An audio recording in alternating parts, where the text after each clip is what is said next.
Imespotomi ing tabiri pasingbo hamba makta numaiteng kondisyon taram okjebolo na kurumjari ngasigi maruwe pauda. Board of Secondary Education na lauba High School Living Survey Examination ngasidagi haukre.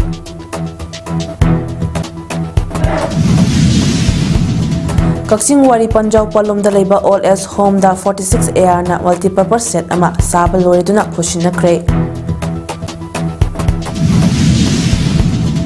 Nauna saba kurai lamlong da laiba kaitel macha amadi kaitel lairembige sanglen ngasi MLA Thangjam Arun Kumar na sangga kre. Lonina Ministry of Home Affairs na State Mangagi National Disaster Response Fund Lupa Crore Lishingam Gachamanga Yankhi Mari Dasmik Marfudara Mapan approve tawkre. Mapungaba pau miyam da pizari. Chahi asigi oina Board of Secondary Education Manipur Bosem na lauba Class 10 High School Living Certificate Examination ngasidagi ingna chingna pangthokre mafam kharada nungaitaba thaudok khara thoklabaso sangchatta pamdaba thaudok thokpagi paw leitri akanbe section thawangso lokhutkre sei asigi oina bosem na loba class 10 gi exam asida center jamga yankhai manga da punna mahairoi listing kunthra mapan yankhai ni thoina sargya na pangthokle hariba mahairoi asigi manungda lamdam asida thokdiba wa thokna Maram oiraka lanjenarkna relief camp singda changjafam logduna lairiba mahairoi chamanga kunthra manga su saruk yari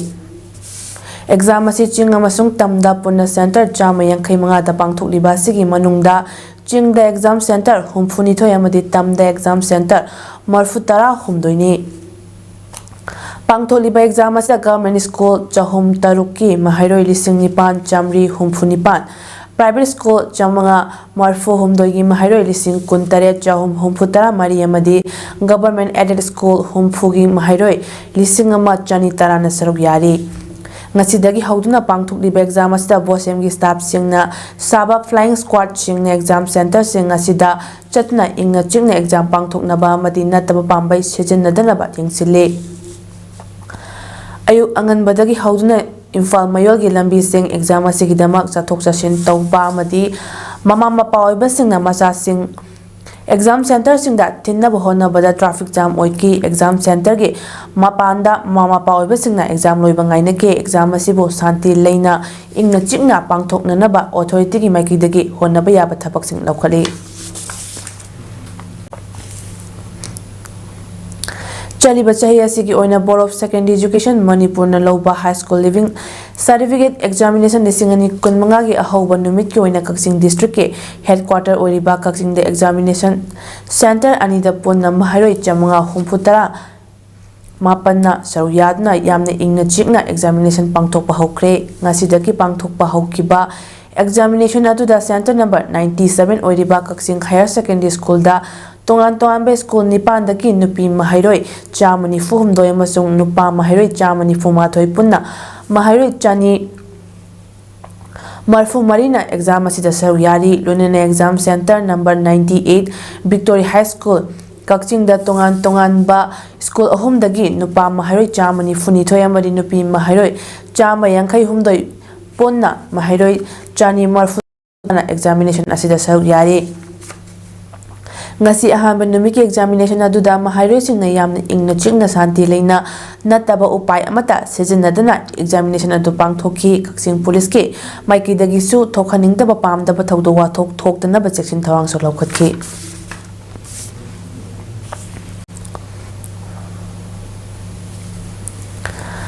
SSLC exam lisingani kunmanga Manipur gi oina ngasi haukiba sida Bisnupur district gi oina so mahairoi lising ahum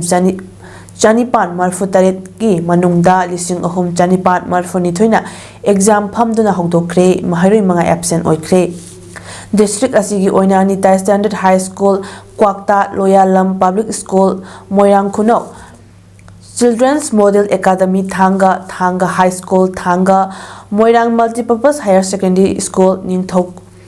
Ningthokong Higher Secondary School Bisnupur Higher Secondary School Bisnupur Public School Oinam High School Nambol Higher Secondary School Nambol Nari Kalyan Vidyalaya Nambol Utlo Model High School Utlo Kumbi High School Kumbi BK Golden Academy Kumbi Wangu Higher Secondary School Wangu da exam center 15 da center oike.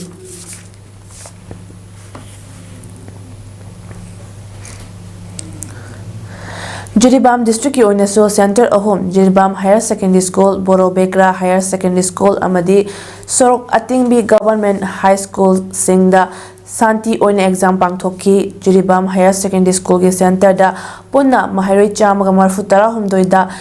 Mahairoi ama absent oiki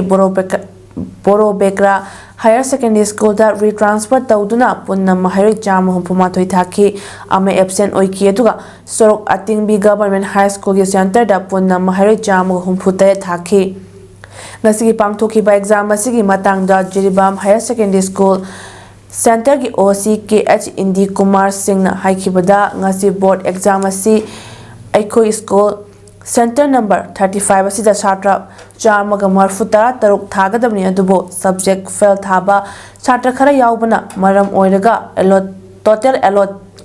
si Chamaga Marfutara humdoini aduga angang amana absent oire angang amana Borobekra Higher Secondary School da thare Aikoi School asida angang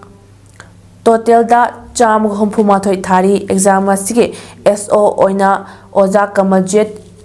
AOC oina Oja Sanjep Lady asigi makhada SI ani ga lay exam asi yam phajana santi oina pangthokli hojik fawi oina di thokhaningda ba thodok sing thoktree security sing na so nganna lakna check tawbi haina phongdokhi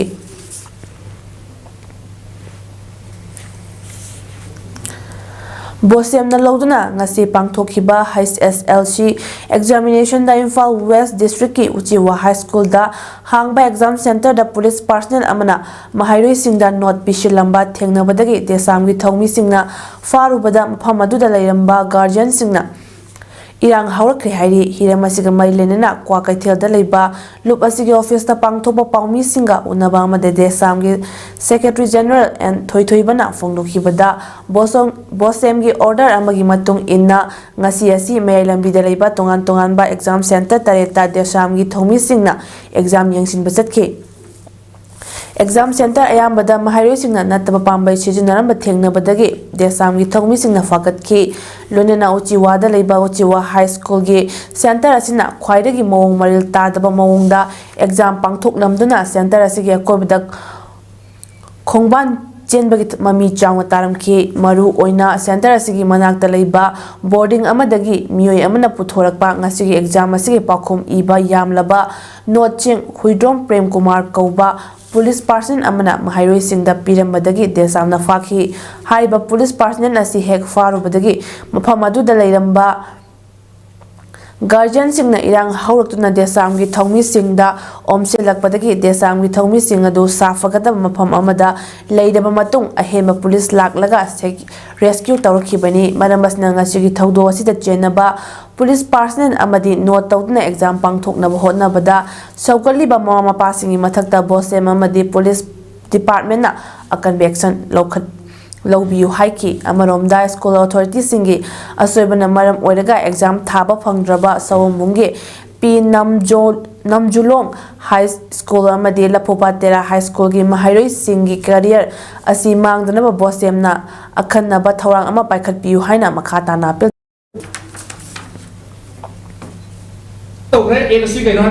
Manipur Prevention and Malpractice in High School Living Certificate and Higher Secondary Examination Act 2024 Haibani Masigi Exigi Matungina Makoya Pomom Topa Sigumba Ara Vitoriba and Permanency Polam Serums Mams Utoiba Mi Singse Masisi Mams Sapsaba Madugi Exigi the Kari Harigese Logi Miendagi Kari Ex Lokum to Fair the Yamira Lokum Piusma Kamsari Bosemgi Flying Squad na not faba madi exam haubadagi loiba fauba exam center da lay haibagi wahauda sakangdaba singna lambida Flying Squad ki gari tugaira kre oza masokde board ki Flying Squad team da chathakiba attack asi numit yung bapung tarani thoi khara helakpa matamda Kakching district ki irong ichildgi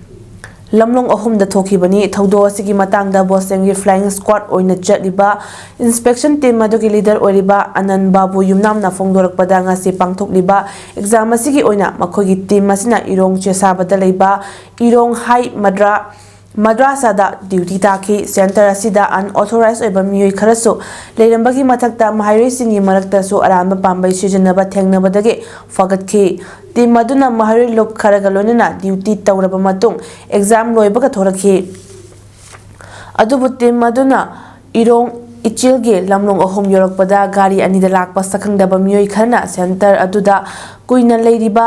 amadi not fariba karigino haina wahang torokpaga lonena attack toroktuna gari fawa thugairakhibani thaudo asida chenaba miyoi singbo police department na fadne action lokhatpiu amadi bosemgi authority na akanba miyeng changbiu haiki thaudo aduda team aduda yawba MD Ilyas Khan kaubo jama khut amadi kokta sokhi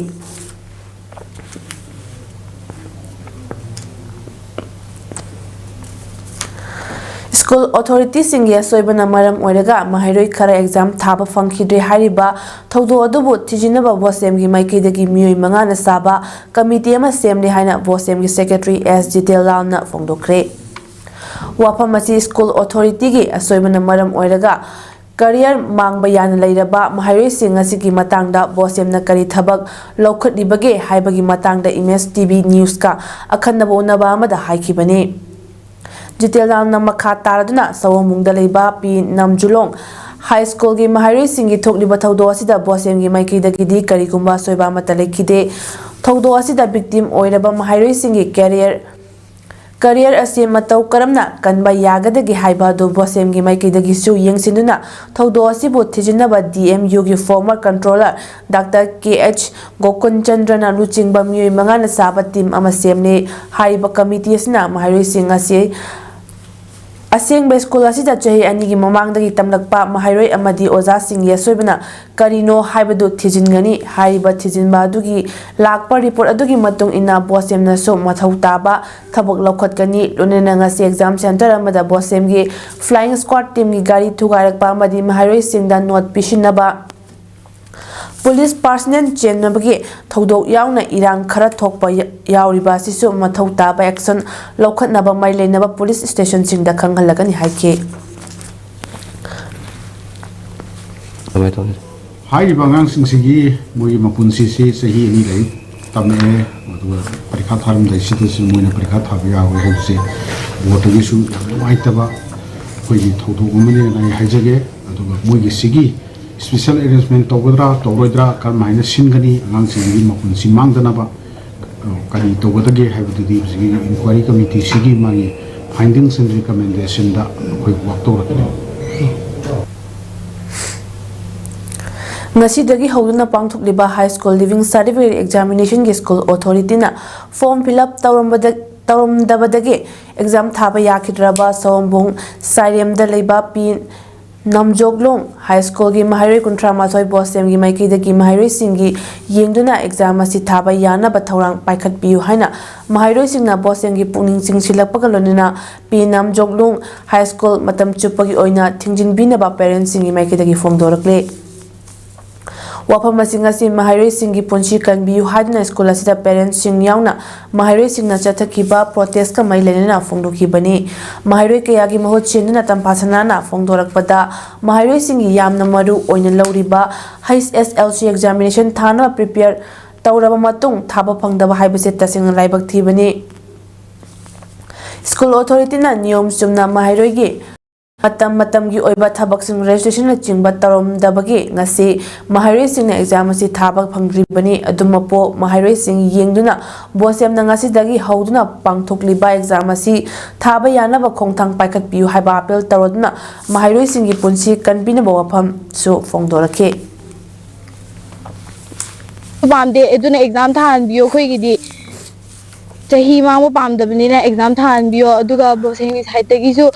khana biraga akhoi bu chahi mangdana ba exam than biyo khana biyo akhoi sigi school dagi di thaba pamdre aduna atop school dagi taraga exam than ba tawbiyo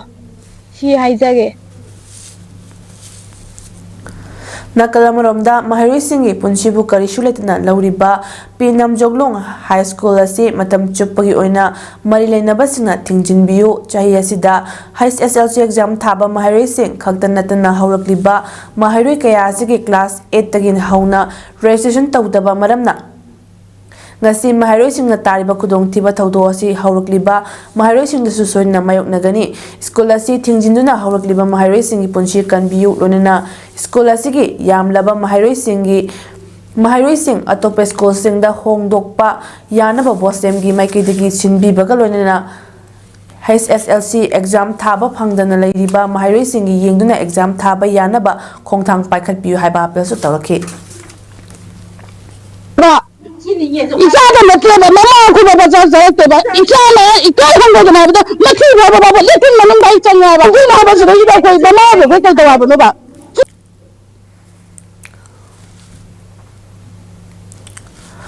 Manipur da hojik thamliba president rule makha changthagi gadawri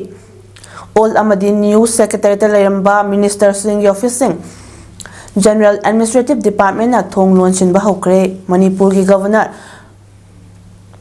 all secretary ta famna thabak tawgadawri thajaba yaba mafam dagi fangba paw magi matung ina Manipur governor Ajay Kumar Bala all secretary ta leiba Manipur gi education minister oiramba Thaunauzam Basanta Kumar gi office ta hapta amagi manungda numit humni famduna thabak tawnaba matam sem ki bakalonena hanagi ministerial paw half kip ki office na advisor to the governor gi office oinaba sem saba hokre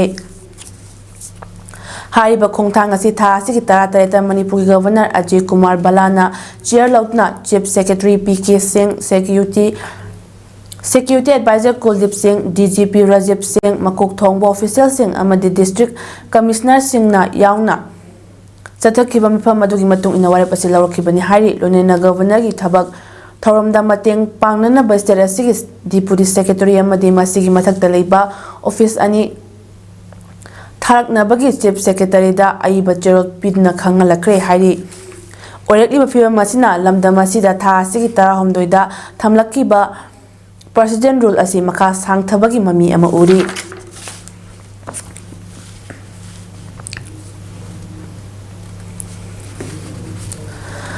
Bharat Lengakna Manipur Legislative Assembly suspended animation thamjin khibaga lorena president role thamjilakraba matungda thuba matamgi manungda Manipur lengak semnaba BJP gi MLA sing amadi BJP ga chatminariba political party sing gi MLA sing gi oiba mifam ma pangthokhibaga lorena thuba matamgi manungda anauba luchingba ama khanbaga lorena lengak ama semnaba hayeng Manipur gi governor chair ama pisilaba yana leiri hairi masigi matungda lamda masigi miyam gi ihul khangna BJP gi MLA sing gi eba mifam mama ngasi nomani gi mamangda Imphal West district ki mifam ama da pangthokri hari thajaba yaba mifam dagi fangba paw gi likhun amagi matung inadi BJP gi MLA sing amadi makhoi ka chatminari ba political party sing gi MLA sing na lawri ba pirep ase BJP Manipur Pradesh amadi center lengangna thabakta onthoknaba honaraktrabadi MLA sing BJP thadokna magi khudongchaba yengkhiba yai hainaso na koinana center amadi BJP Manipur state unit ki luchingbasinda phongdokpa lainina kre hari adum oinamak chapchaba pawdi fangbangam-dri Diprin ki report amagi matung inadi haujek Manipur Legislative Assembly suspended animation thamjin khibaga lonena president role thamjilakliba se chief minister N Birena CM pham thadokraba matungda anoba luchingba ma khalmangam dabadagini haujik CM pham dagi thadokraba matungda BJP gi MLA sing haibadi TH Bisorjit amadi Govindas Konthaujam CM oina koinana lambi yali aduga chief minister oiramba N Birenbu yaningda bakangpuni haina kana ngangnariba speaker Thoksom Saitarbata MLA Kem Chan amadi MLA TH Radhesyam gi marakta noba CM oina bakhan mangam daduna hawjiksu leiri haina pawli konasna hairi Senior Citizen Forum Kakching na chalairiba Kakching Wari Panjau Palumda leiriba All S Home da 46A na multipurpose set ama sadna question na kre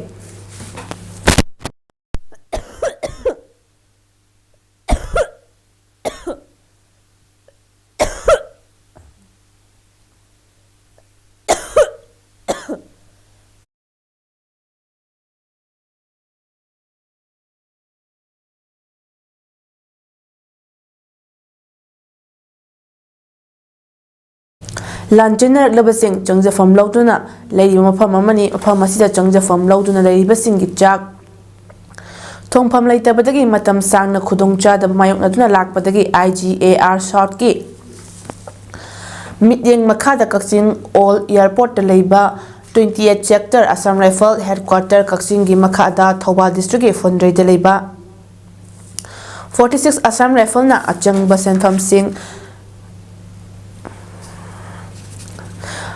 ꯁꯦꯟꯐꯝꯁꯤꯡꯅ ꯁꯥꯕꯅꯤ꯫ Operation ꯁꯗꯚꯥꯕꯅꯥ ꯁ꯭ꯀꯤꯝꯒꯤ ꯃꯈꯥꯗ ꯁꯥꯈꯤꯕ multipurpose set ꯑꯗꯨ DC ꯀꯛꯆꯤꯡ ꯔꯣꯍꯤꯠ ꯑꯥꯅꯟꯗ IASꯅ ꯑꯊꯣꯏꯕ ꯃꯤꯊꯨꯡ ꯑꯣꯏꯗꯨꯅ ꯍꯧꯅꯕꯤ ꯃꯇꯨꯡ ꯏꯟꯅ ꯁꯪꯒꯥꯔꯒ ꯃꯤꯌꯥꯝꯗ ꯈꯨꯠꯁꯤꯟꯅꯈ꯭ꯔꯦ꯫ ꯉꯁꯤ ꯃꯜꯇꯤꯄꯔꯄꯁ ꯁꯦꯠ ꯁꯪꯒꯥꯕꯒꯤ ꯊꯧꯔꯝ ꯑꯗꯨꯗ DC ꯀꯛꯆꯤꯡ ꯔꯣꯍꯤꯠ ꯑꯥꯅꯟꯗ IASꯅ ꯑꯊꯣꯏꯕ ꯃꯤꯊꯨꯡ ꯁꯦꯅꯤꯌꯔ ꯁꯤꯇꯤꯖꯦꯟ ꯐꯣꯔꯝ ꯀꯛꯆꯤꯡꯒꯤ ꯄ꯭ꯔꯁꯤꯗꯦꯟꯠ ꯅꯣꯡꯃꯥꯏꯊꯦꯝ ꯅꯤꯃꯥꯏꯅ ꯈꯟꯅꯕ ꯃꯤꯊꯨꯡ ꯑꯃꯁꯨꯡ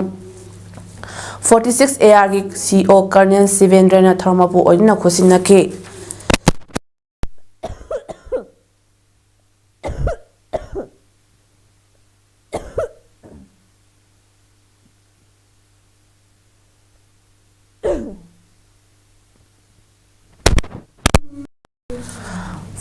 ꯑꯁꯥꯝ ꯔꯥꯏꯐꯜꯅ ꯃꯜꯇꯤꯄꯔꯄꯁ ꯁꯦꯠ ꯁꯥꯕꯤꯗꯨꯅ ꯃꯤꯌꯥꯝꯗ ꯈꯨꯠꯁꯤꯟꯅꯔꯝꯕꯒꯤꯗꯃꯛ ꯑꯣꯜ ꯑꯦꯖ ꯍꯣꯝ ꯑꯗꯨꯗ ꯆꯪꯖꯐꯝ ꯂꯧꯗꯨꯅ ꯂꯩꯔꯤꯕꯁꯤꯡꯅ 46 ARꯕꯨ ꯊꯥꯒꯠꯄꯁꯨ ꯐꯣꯡꯗꯣꯛꯈꯤ꯫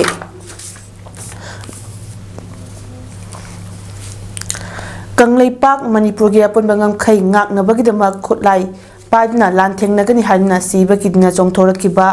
ꯁꯩꯖꯥꯡ ꯃꯈꯥ ꯂꯩꯀꯥꯏꯗꯒꯤ RK ꯕꯣꯕꯣꯏ ꯁꯅꯥ ꯑꯦꯂꯥꯏꯟꯁ ꯂꯥꯟꯍꯩꯕ ꯊꯥ ꯑꯁꯤꯒꯤ ꯍꯧꯈꯤꯕ ꯇꯥꯡ 18ꯇ ꯃꯁꯥꯒꯤ ꯑꯅꯥꯕ ꯑꯃꯗꯒꯤ ꯂꯩꯈꯤꯗ꯭ꯔꯦ꯫ ꯏꯪ 2019ꯒꯤ ꯃꯦ 3ꯗꯒꯤ ꯏꯈꯪ ꯈꯪꯍꯧꯗꯅ ꯏꯔꯝꯗꯝ ꯃꯅꯤꯄꯨꯔꯕꯨ ꯃꯆꯦꯠ ꯇꯥꯅ ꯊꯨꯒꯥꯏꯅꯕ ꯂꯥꯟꯗꯥꯔꯛꯈꯤꯕ ꯇꯥꯟꯐꯝꯗ ꯕꯣꯕꯣꯏ ꯁꯅꯥꯅ people's revolutionary party of Kangleipak progressive ꯏꯪ 2019ꯒꯤ ꯖꯨꯟ ꯊꯥꯗꯒꯤ ꯌꯥꯎꯔꯛꯈꯤꯕꯅꯤ꯫ RK ꯕꯣꯕꯣꯏ ꯁꯅꯥꯅ ꯏꯈꯪ ꯈꯪꯍꯧꯗꯅ ꯂꯩꯈꯤꯗꯕ ꯑꯁꯤꯗ ꯄꯥꯔꯇꯤꯅ ꯑꯋꯥꯡꯕ ꯊꯥꯛꯇ ꯏꯀꯥꯏ ꯈꯨꯝꯅꯕ ꯎꯠꯂꯤ꯫ ꯂꯣꯏꯅꯅ ꯃꯍꯥꯛꯄꯨ ꯅꯥꯌꯣꯛꯄꯤꯔꯛꯈꯤꯕ ꯃꯄꯨ RK ꯁꯅꯥꯇꯣꯝꯕꯤ ꯑꯃꯗꯤ ꯃꯕꯣꯛ ꯁꯅꯥꯍꯟꯕꯤꯒꯤ ꯑꯋꯥꯕꯗꯁꯨ ꯄꯥꯔꯇꯤꯅ ꯁꯔꯨꯛ ꯌꯥꯔꯤ ꯍꯥꯏꯅ ꯄ꯭ꯔꯤꯄꯥꯛ ꯄ꯭ꯔꯣꯒ꯭ꯔꯦꯁꯤꯞꯀꯤ ꯑꯦꯁꯤꯁꯇꯦꯟꯠ ꯄꯕ꯭ꯂꯤꯁꯤꯇꯤ ꯁꯦꯀ꯭ꯔꯦꯇꯔꯤ ꯖꯦꯅꯔꯦꯜ ꯑꯃꯅ ꯐꯣꯡꯗꯣꯔꯛꯂꯤ꯫ ꯂꯣꯌꯔ ꯍꯥꯏꯕꯁꯤ ꯌꯥꯝꯅ ꯄꯨꯛꯆꯦꯜ ꯆꯥꯎꯕ, ꯑꯆꯨꯝ ꯑꯔꯥ ꯅꯤꯡꯊꯤꯅ ꯈꯟꯊꯔꯒ ꯋꯥ ꯉꯥꯡꯕ ꯉꯝꯕ ꯆꯪꯕ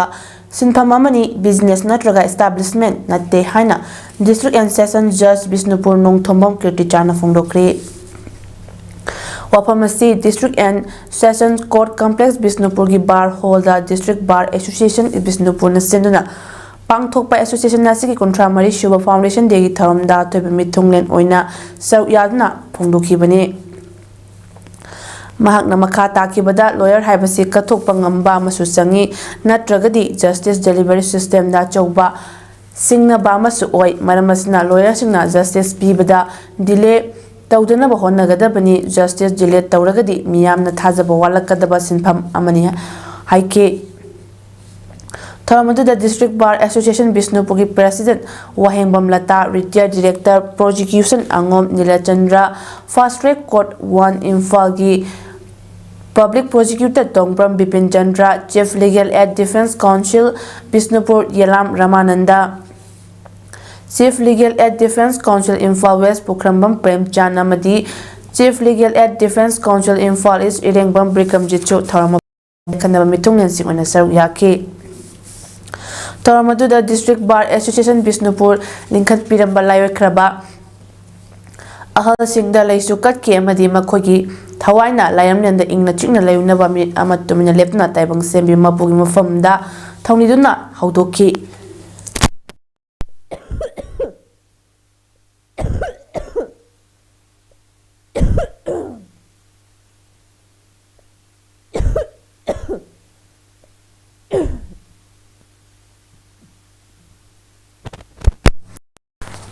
ꯂꯣꯏꯅꯅ ꯍꯧꯖꯤꯛ ꯍꯤꯡꯂꯤꯕ ꯑꯍꯜ ꯑꯣꯏꯔꯕ ꯐꯥꯎꯟꯗꯔ ꯃꯦꯝꯕꯔ 5ꯗꯁꯨ ꯅꯥꯠꯀꯤ ꯂꯦꯡꯌꯥꯟ ꯌꯥꯟꯗꯨꯅ ꯏꯀꯥꯏ ꯈꯨꯝꯅꯕ ꯎꯠꯈꯤ꯫ ꯑꯈꯪ ꯑꯍꯩꯁꯤꯡꯅ district asida justice delivery system phanaba amadi association asi hena mapangal kannaba hotnabada founder singna laukiba thaudang singbu singthaduna amadi tungda pangthok haningba wafam kya phongdoknaki thoramapugi warolda wahengbam latana phongdokhibada district bar association amadi bench yamna nungshi chanana mateng pangaduna leiri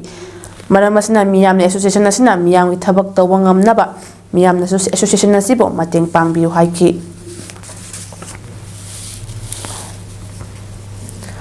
puariga sagon naraklaba khurai lamlongda leiba kaithel macha amadi kaithel layenbigi nauna saba sanglen ngase wangkai esigi MLA wang thangjam arun kumarna sangakre nat ki chanabi amadi laishon tinchon tawduna pangthokhiba sangabagi tharamatuda nauna saba loiraba kaithel layenbi sanglen MLA TH arun kumarna maikum hangdoki amadi nauna saba kaithel macha miyamda sinaki tharamatuda wangkai esigi Ward number 23 Corporator Lausangbam Romolaso Saryaki.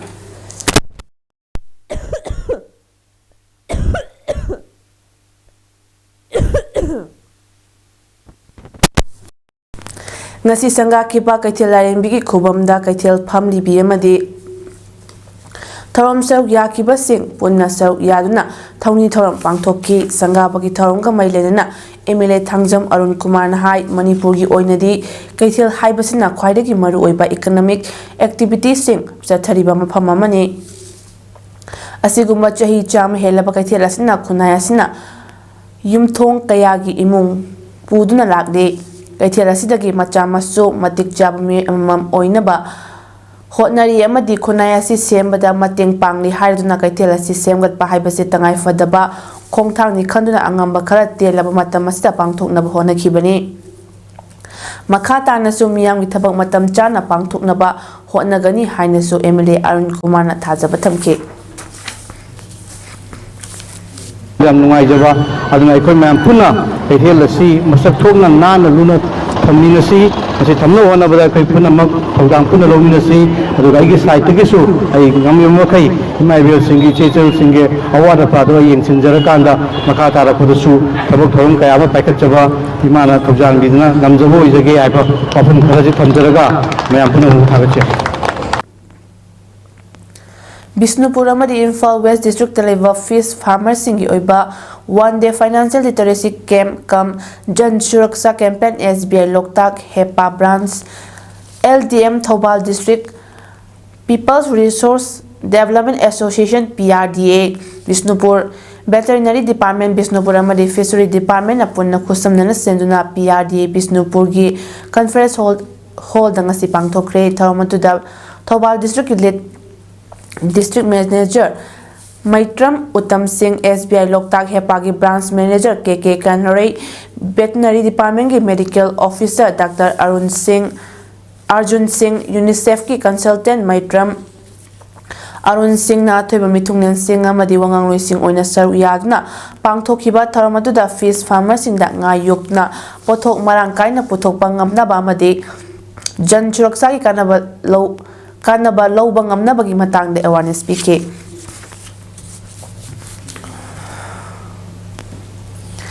Union Home Minister Amit Shah na luchingba committee amana mamang chahi lisingkani kunmari da ising ichaw landslide amadi cyclone gi nonglei nungsitna sokan khrabai state mangagi National Disaster Response Fund NDRF ki lupa crore lising amaga chamanga yankhai mari dasmik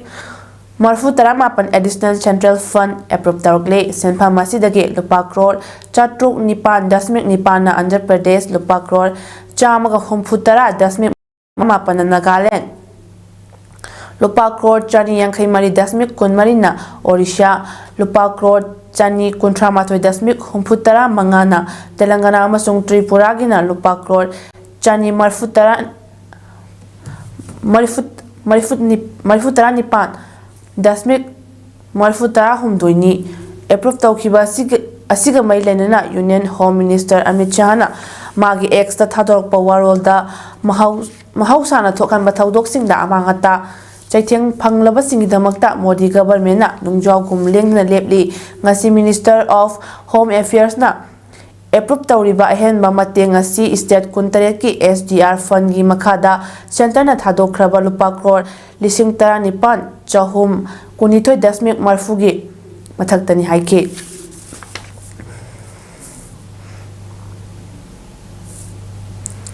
Sanabagi Pauda All Manipur Football Association Ampana Sinduna Kurai Lamlong Artificial Turf Ground Amadi Sagomang Playground da Punna Team Tarama Panasau Yaduna Group Ani Tokna Khaidukna Chathariba Taratare Shuba Manipur State League ngasi sana kiba hanba match da YOSC Amadi Draw Anina Lamba Tawna kiba tu da YOSC na Draw bu Panjal Manga Sono da Maiti Piki Ani Shuba match dana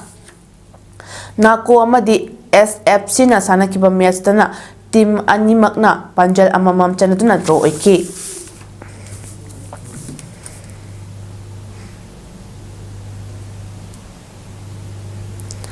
Arabida Maru Pau Amhan Pizere Board of Secondary Education Manipur na Lobakla High School Living Certificate Examination asidagi haukre.